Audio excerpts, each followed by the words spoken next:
From TonysWorld Films, rated R.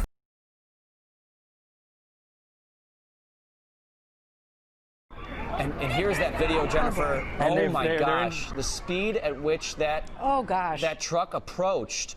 What started as a fight for justice has descended into chaos. On a Minnesota freeway, a tanker speeds directly toward a crowd of protesters, narrowly avoiding catastrophe. Protesters chase down the truck and swarm over the cabin. Eventually, the driver is dragged out and beaten by the mob. Before police arrive, dispersing the crowd and taking the driver into custody.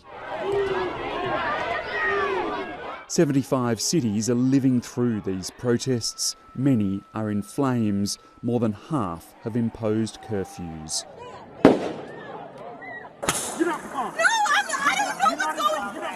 In Atlanta, 2 officers have been fired for using excessive force, arresting 2 young African Americans.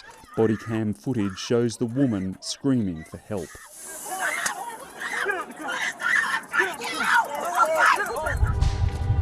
In Michigan, every car on this street is on fire, windows smashed, tear gas deployed. Tell your brothers and sisters, we will not win this fight with guns. It's not going to happen. We got to be peaceful. Tear gas and rubber bullets too. In the beachside community of Santa Monica, 1,000 National Guard soldiers are patrolling LA streets, helping 20,000 police on the ground.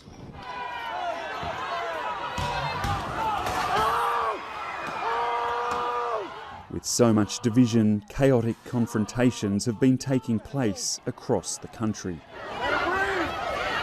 Well, this is the centre of Washington, D.C., the capital city of the world's most powerful nation. And as you can see, the people have just totally taken over. No matter what the police and other authorities do across America to try to stamp down on this protest movement, it seems that it keeps springing back up.